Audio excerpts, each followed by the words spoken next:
But what he doesn't realize yet is the true scope of the operation.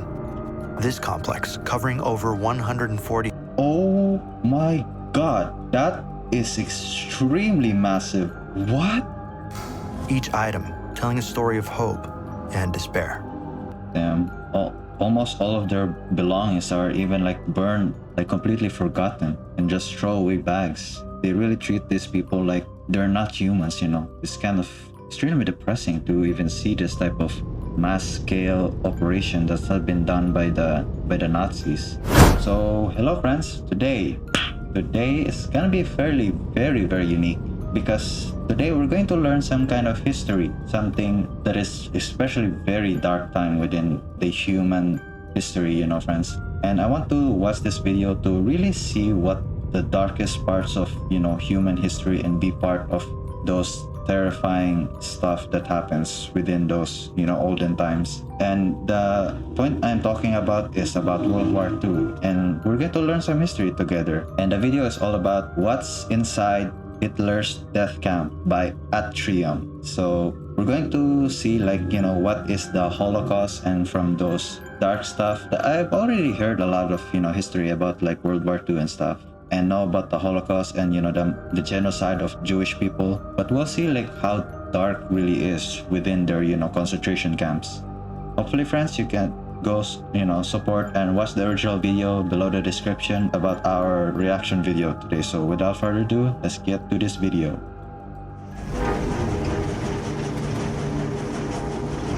Yikes. 6 p.m., June 10th, 1944. A train grinds to a halt inside Auschwitz for the first time, hours after departing from Budapest.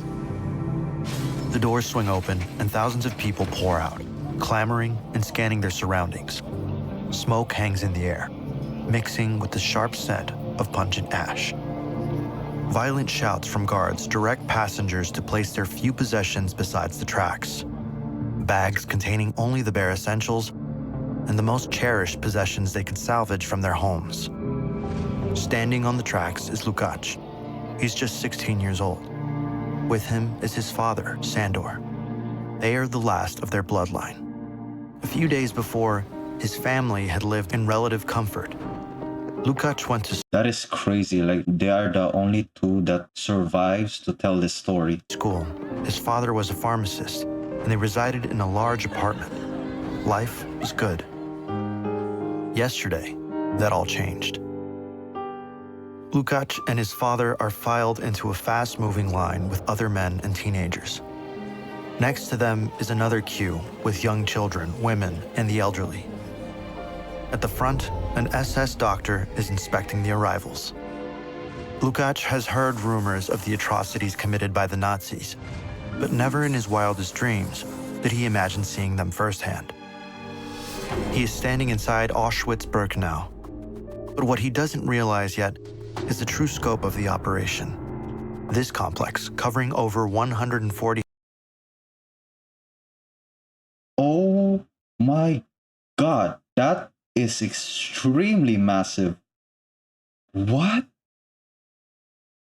That is almost... Damn, that is almost like a very wild scale operation that they've been doing to, unfortunately, you know, massacred all the Jews. Like 16, I think it was 6 million Jews that unfortunately have been genocide from this insane war. That is crazy. I think that's almost a third of the population of Jews, man. I think also the Soviet Union, they're also the ones that persecuted the Jews within the war. Or I think it was during the revolution that has been happening, the social revolution within Russia in the past. So yeah, it's a very dark time in human history, man. That, and I think the second darkest history is about the Black Plague outbreak from humanity in the past.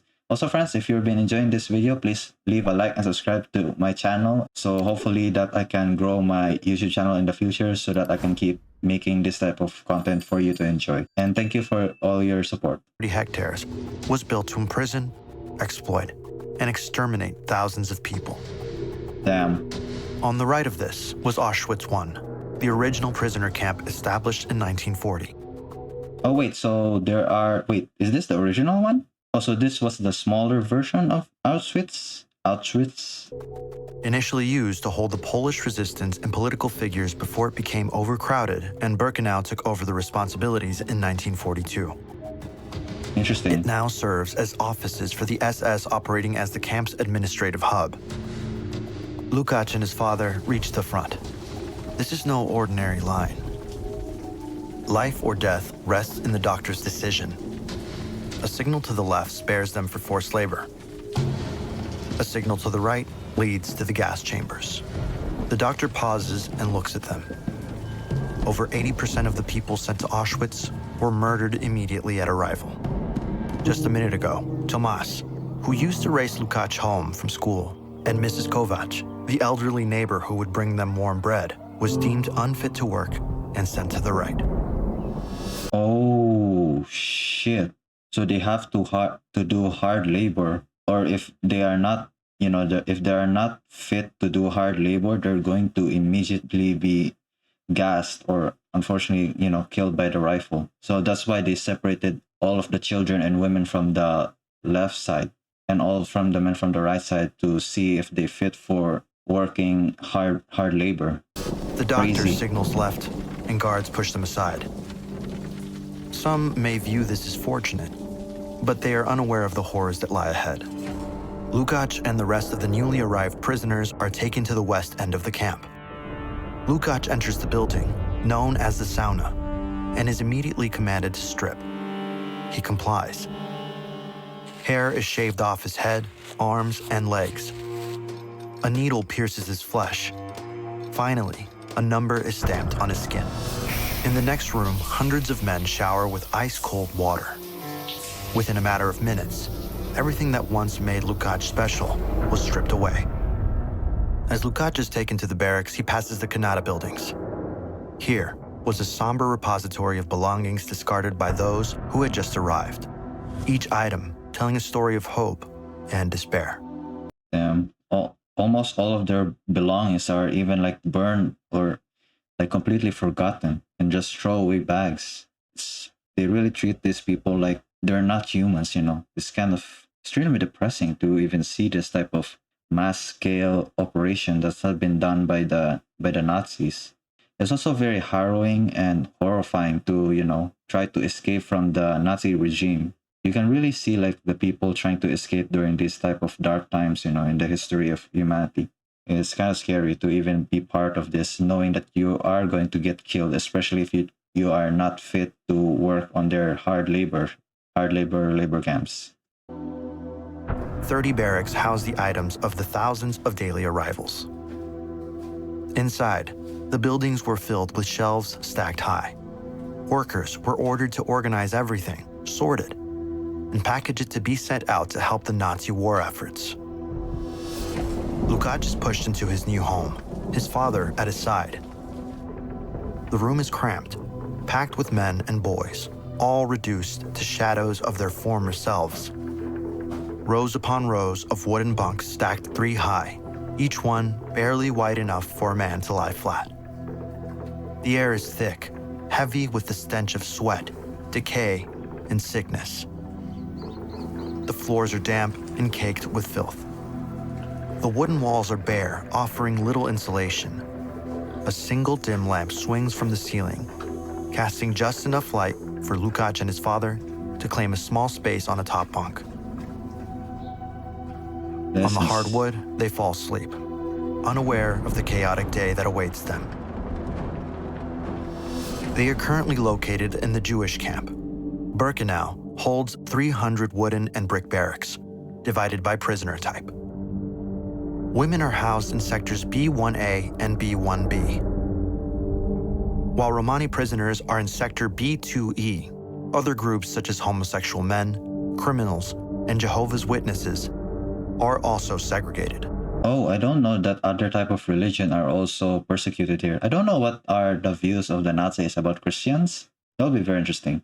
But it seems like they're persecuted also Romanians, Polish people, and women, and even gay people, It's kind of interesting. I'm pretty sure they also separated all people within color because that's also Nazism. It's all about racism and fascism. Each group wears a specific badge to indicate their identity. Lukács barely slept. He rises from his bunk. He gets the distinct impression that he needs to ready himself quickly. Everyone shuffles out of the barrack. The rain starts to come down. Lukács feels the cold seeping in. His body shivers as he stands in silence. Around him, shoulders sag under the weight of exhaustion. A man in the row ahead stumbles, collapsing face first into the mud. Not a single prisoner flinches. An SS guard notches something in his book. Time feels heavy for Lukács. Will anyone help him? He thinks. One of the guards barks an order.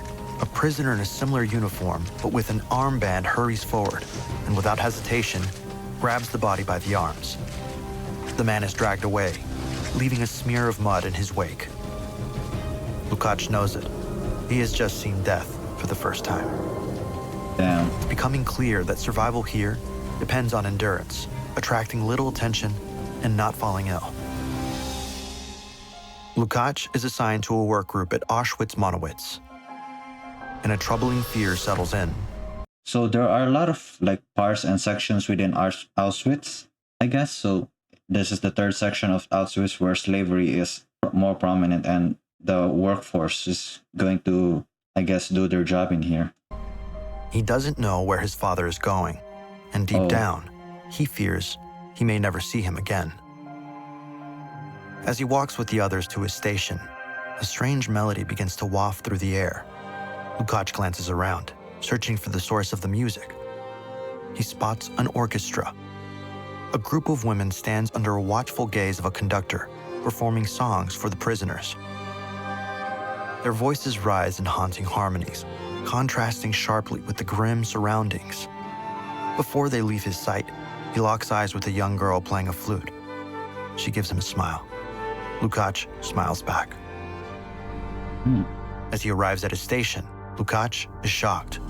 Monowitz is the third and final edition of Auschwitz, a huge factory complex. It primarily produced synthetic rubber and fuel, exploiting slave labor of the camp to support Germany's war efforts. This large industrial complex was dominated by tall brick chimneys emitting thick, black smoke. The factory buildings are massive, with barred windows that give them a prison-like appearance. Whoa, that's kind of crazy. But this factory seems to remind me about the Gulag, also in the Soviet Union. It's kind of very familiar. It's kind of interesting that the Soviet Union and also the Nazis are kind of fairly similar to their operations within, slavery and concentration camps, I guess, and prison camps too.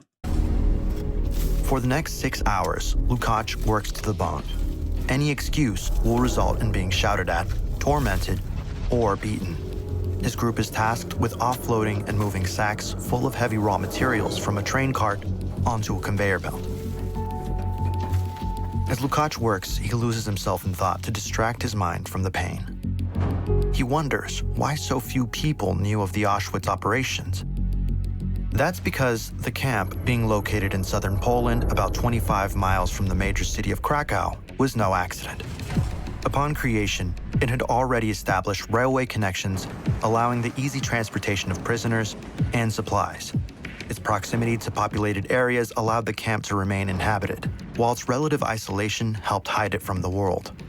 Oh my God. His thoughts continue.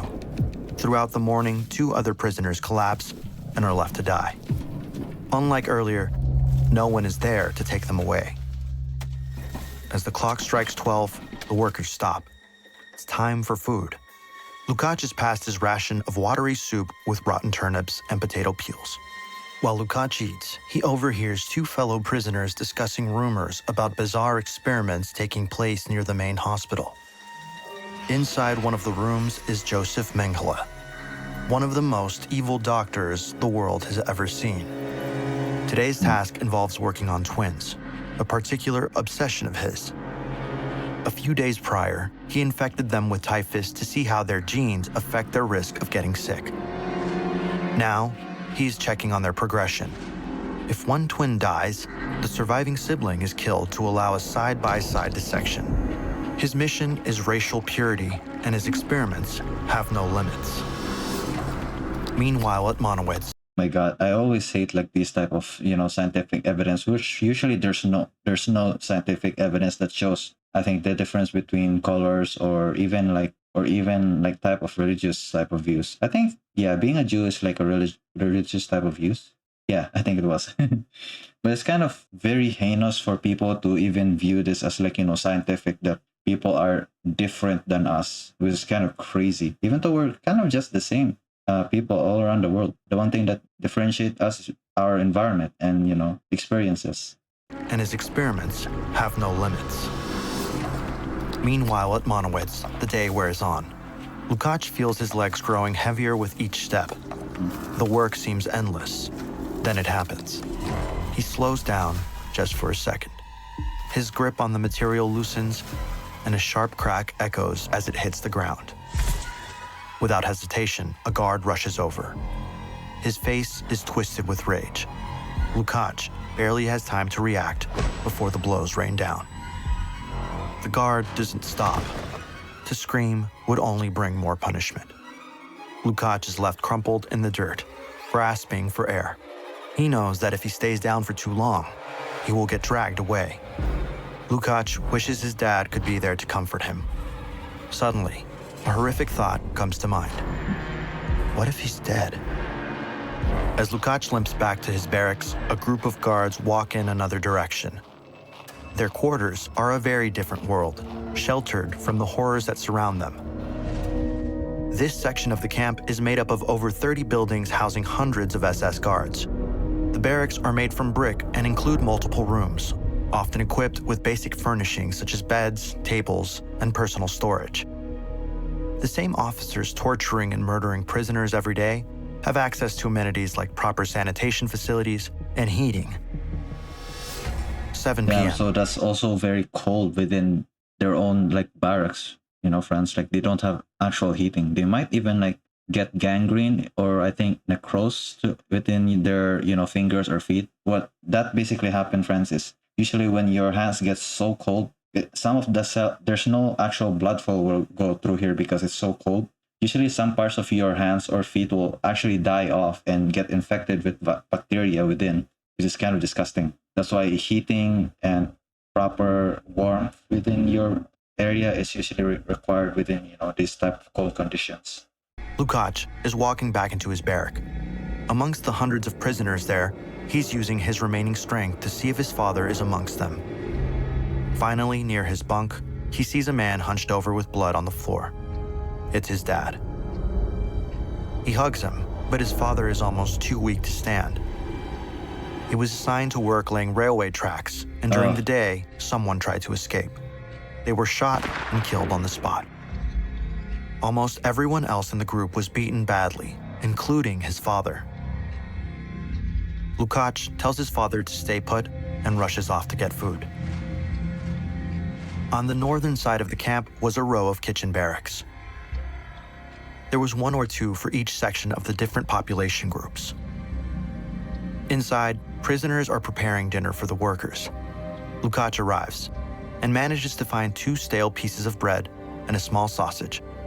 He quickly hurries back. While his father recovered in his bunk, from the corner of his eye, Lukács noticed a small group of prisoners huddled together on the dirt floor. They were playing chess. The pieces were crudely fashioned from wood. The board itself was scratched into the dirt floor. Its lines uneven, but clear enough to follow.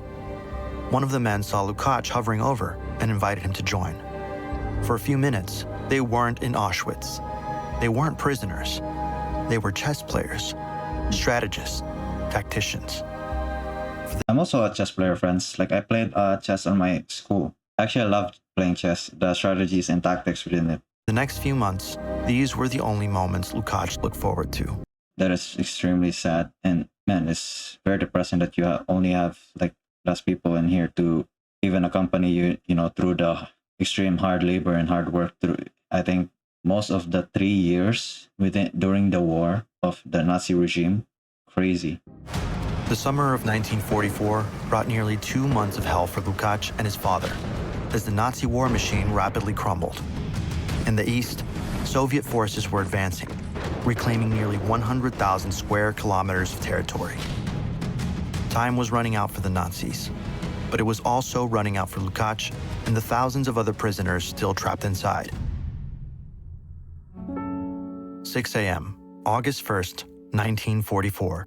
I think at this time, in moving forward, I think the war is almost ending. Also, it's kind of very impressive, like how the Russians are almost in the brink of losing until they try to extremely get a lot of gains within the front lines. And they even I think the Russians are even the first one that get through the capital of, Berlin and Germany to finally crush the Nazi regime. 6 a.m., August 1st, 1944.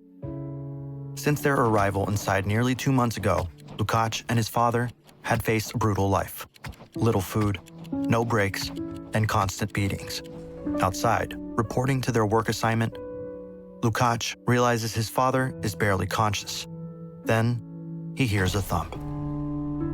A few meters away, his father collapsed into the mud and is not moving. Lukács paused for a moment, wondering how he could get him to the prisoner's hospital. Many prisoners suffered from tuberculosis, malaria, meningitis, and dysentery.